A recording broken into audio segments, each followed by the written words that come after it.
In the constantly changing world of fundability, the big question is this: how are entrepreneurs and real estate investors like us, ones who want to grow our businesses and who are tired of paying for really expensive alternative lending, how do we tap into the most inexpensive money available and do it without the hassle of typical borrowing? That is the question, and this podcast will give you the answers. Welcome to the Get Fundable podcast with your host, Merill Chandler. Welcome back, everybody. Merill Chandler, your host of the Get Fundable podcast, where the only objective we have for being here is to get fundable. In this episode, we're going to have I have what I can now call a friend. We met in the solutions coaching program at Credit Sense, where he has become literally a star performer, has shortened his path to fundability, shortened what we call time to money, is just setting records across the board. And so I'm excited to have him as my guest today.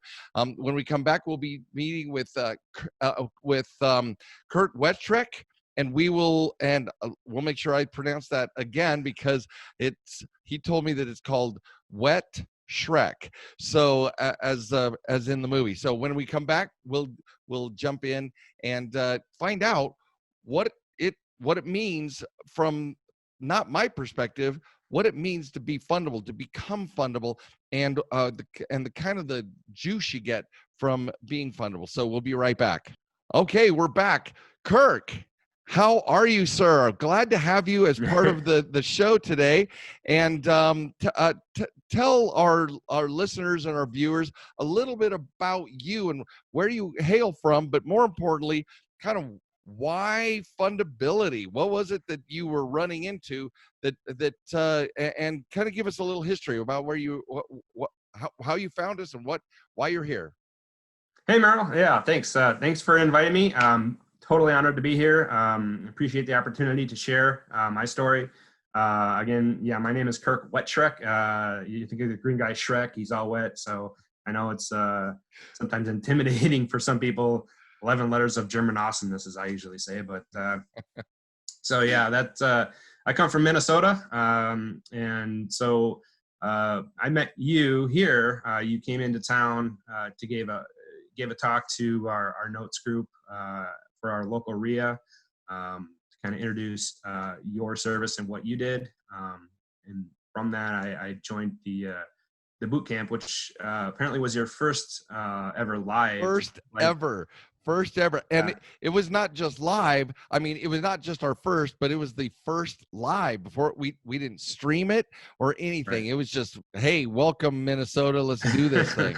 Right. Yeah, let's do that. We were like your beta testers, right? And straight so we were on the cutting edge. And so, yeah, I went to the boot camp and it actually happened to be on a weekend that, my wife and I adopted 4 kids. So, we were having a big adoption party to introduce them to all the family. So that's when you adopted how many children at the same time? 4 kids. Yep. 4 children. How long have they been living with you before you adopted them?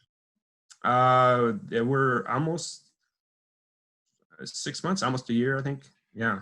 Okay, mad props to Mr. Wettschreck. That is amazing. So this was just before the adoption party? Yeah, no. So the adoption party happened to be the same weekend of the first ever boot camp. So I wasn't able to make a lot of the Saturday session. Obviously, I was engaged with my family, and which is important to me. New, you'd like my brand new family increase on the size of your family, right? Yeah, like 0 to hair on fire and overnight. So yeah, that was totally cool.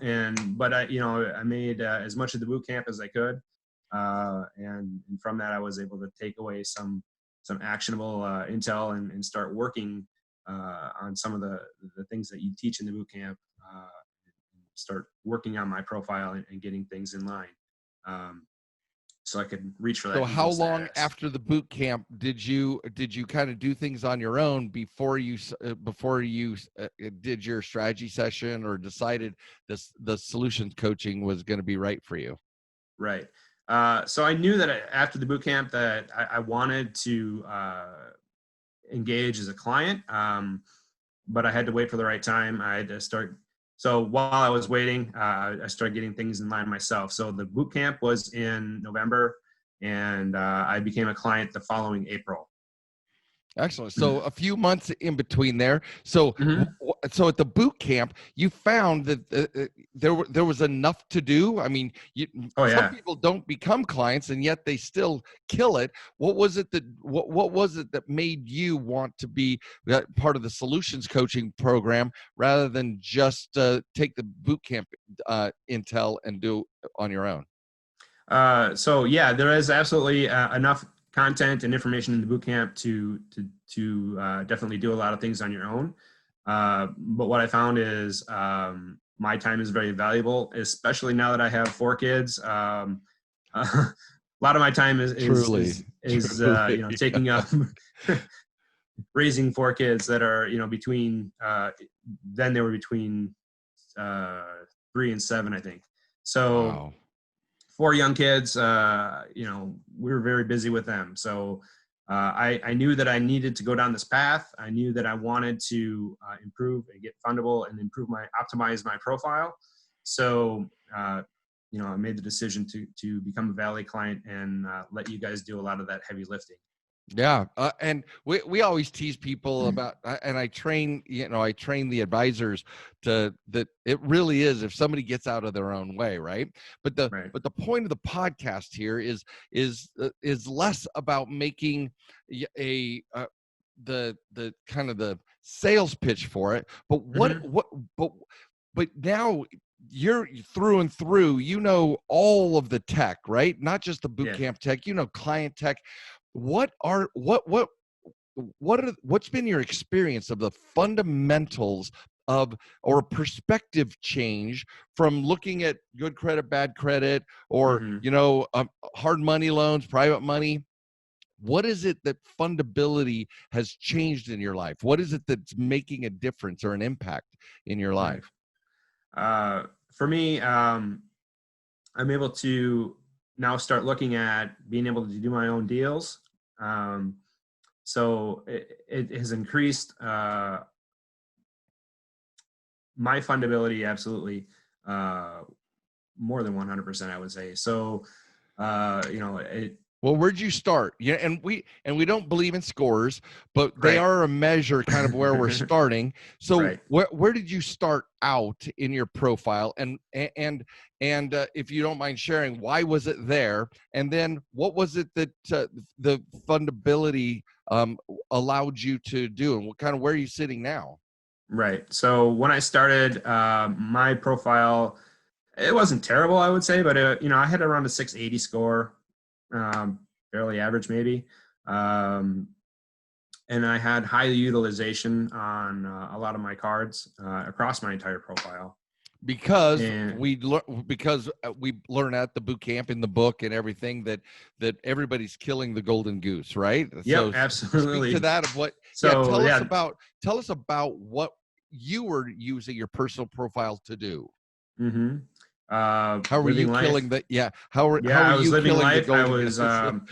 I was, if you rewind maybe 2 or 3 years before, when I first started getting into real estate, I was a victim of one of those credit card stacking deals at the back of the the seminar for the real estate guys. Oh yeah, come in and we'll help you find some money, right? So yeah, I loaded up a good deal of money getting their coaching and paying for their programs and killing that golden goose, honestly. So it took me a good long while to recover from that.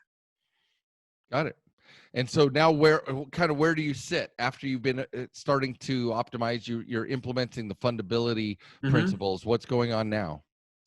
So now my high score is it's at 843.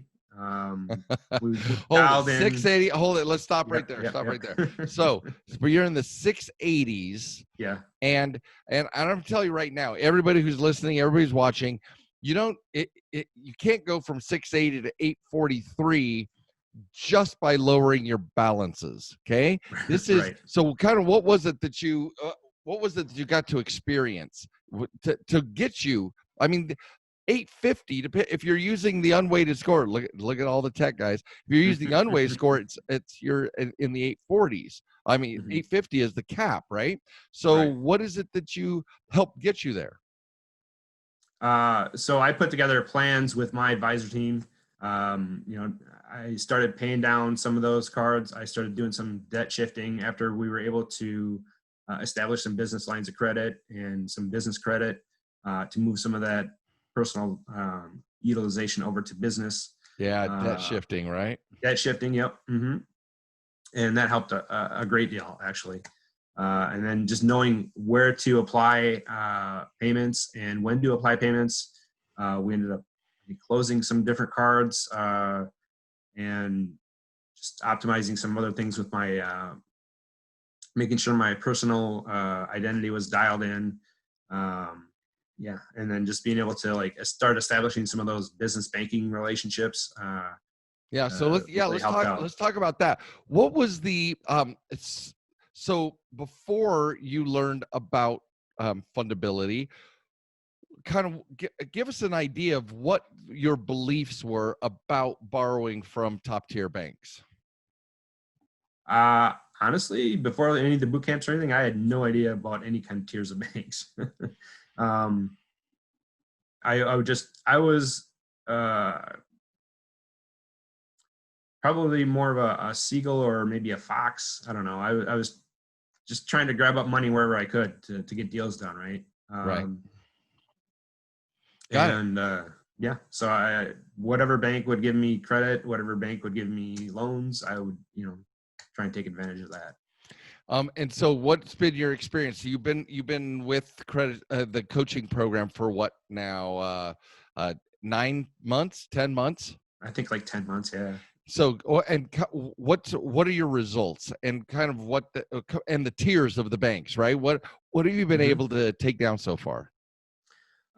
So I have established 3 business bank accounts, one with the tier 1 bank, and then the other, I think, tier 2 banks or tier 3 banks. But I've been able to get $120,000 in business lines of credit and credit cards. The one I got just last month was the $50,000 business line of credit. Excellent. From Wells Fargo. Yep. Yeah, and you're already in play with 3 of the books. I mean, 3 of the your first Cascade institutions, right? And for those of you who are just joining us, or this is your first episode, you need to go binge all the previous episodes, because to come here, we've got like 75 episodes in play before his, and coming to talk to Kurt about how he implemented each one of these from the book, the boot camp, and coming in. It's about gathering. He uses the term that I've used as well. It's actionable intel. It's finding out the truth of your situation and then establishing a plan, right, to get through the principles of fundability. There are ways that we step on landmines, we blow things up all the time, over and over and over. And so I had to have you on, Kurt, because it was, I mean, 120 grand in, well, you had it in 8 months, I believe, 8-9 months. Yeah, it's like 8 or 9 months. Yeah. And so now your next ones are coming up here pretty soon. So we'll have to do a revisit in a few months to see where you are. But guys, this is spectacular, spectacular results. So what would you say is the most powerful or most influential of all the things you've been learning through the boot camp, the book, the solutions coaching? What's kind of pulled the rug out from underneath you the most, or that you celebrate, or you absolutely love? You're just like, it's just game changing for you. The biggest thing for me was, honestly, to respect the Golden Goose, right? So explain that. Right. So as though someone has not watched 75 other episodes. Right. Yeah. And hey, you need to go watch those episodes, because each and every one of them has awesome content. So so respect the Golden Goose. Your personal profile is your golden goose. Take care of it, nurture it.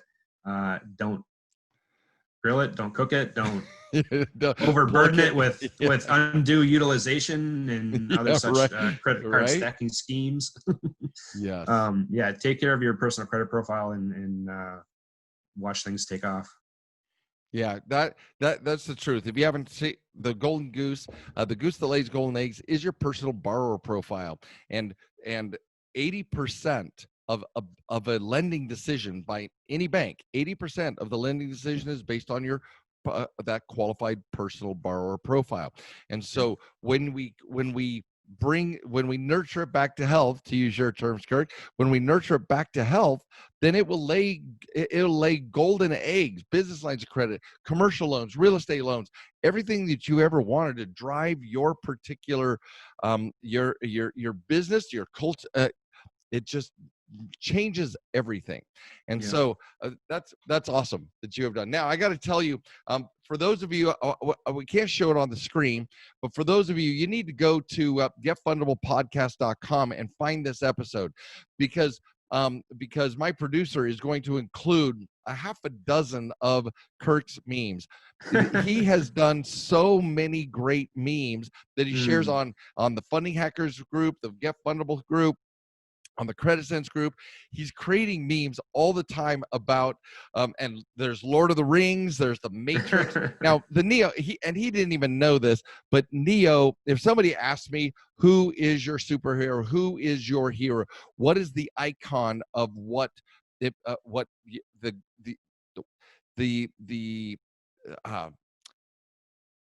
is your hero? And it's Neo of Matrix, because it's an individual who knows something's not right, at the beginning doesn't necessarily know what's not right, but through his curiosity and his personal demand to be accountable and to know the truth, uncovers an entire world behind the world, right? And that has been my journey when it comes to fundability, what lenders are looking for. In fact, Scott Carson, on the back of the book, actually says, on the back of the book, he says, Merill Chandler is the Neo of the credit matrix world. And so so it is I love, you've used so many matrix memes describing these things, Lord of the Rings among others. So so you got to go look at the blog, guys. Getfundablepodcast.com, look up this episode, because these memes are going to be throughout the entire interview. So thank you for those. Thank you for thank you for being such a powerful example of choosing something and making it happen, because we're just getting started, right? Yeah, absolutely. So quick, one thing I'd like to go back to. Tell me about your family. What just on a personal level, because we do everything we do in business to drive some bigger goal, something that's bigger than ourselves. Tell me about what was your motivation, and are the children all from one family, or are they from multiple families? Tell me the story. I want to know about this. Okay, so the story. So these are 4 kids. They're from the same family. They're actually my cousins. 3 of the boys are my cousins' biological sons, and then our daughter is their half sister. So there was, through a series of events, my cousin took them boys down to Florida, and he ended up getting in some trouble with the legal system, and he was sentenced to a very long time in prison. So the boys were taken away from him, and Angie and I, we've been married for about 10 years by that point, and we've been trying to have kids, but we weren't able to. So just before that event happened, we had just started looking back at the adoption angle of hey, we want to maybe take in some foster kids, or start adopting some kids so we can have a family. And just about a week after that, these events happened.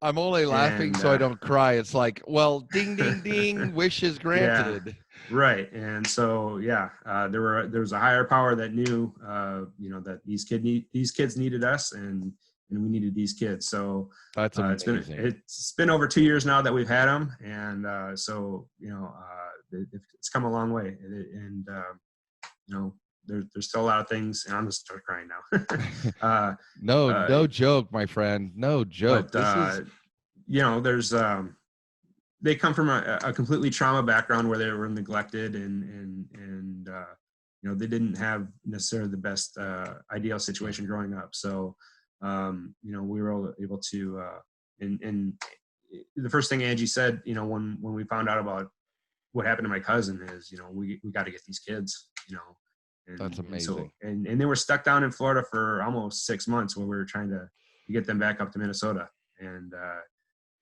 we were able to do that and just power through. And so, they honestly are one of my biggest whys, to be able to create a legacy for them, and to be able to create multiple streams of income so that, I don't have to work my full-time job anymore. And so we can spend time with them and experience life with them and raise them. So, and I'll tell you, one of the things, becoming fundable has already started to, increase that lifestyle and that dream. We just last week were able to book a Disney cruise for next year, next March. So we're gonna see how they do on a boat, No, that's awesome. In fact, I'm headed out. Me and a couple of my team members were headed out on a NREA cruise, right? The National Real Estate Investors Association cruise. 5 years running, right? And nice. So love them, but there's nothing like being able to take your family. And they're what, 4 and 5 to 9? Now we have, let's see, it's been a couple of years. So we have, the youngest one is 3, and the oldest one is going to be 9 next month. So got it. Yeah. Well, first of all, that is what superhero is all about, man. What I'm doing ain't nothing on taking you. First of all, having the perspective to take those children and then bless their lives and begin building something that is completely transformational for them compared to how they spent the first few years of their lives.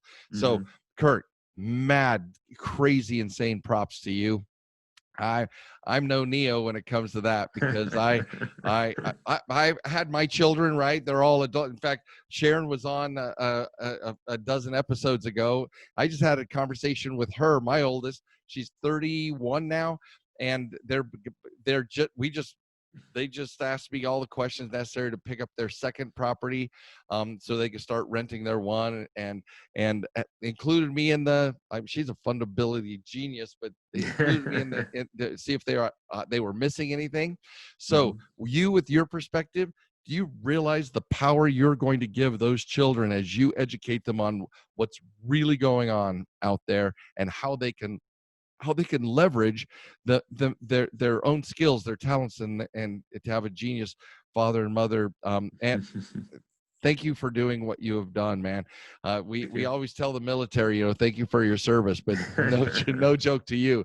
Thank you for being the parents that would take them in and create an opportunity for them that was never going to be something in their lives before you guys. So God bless you for that perspective. And I'm here. My team is here.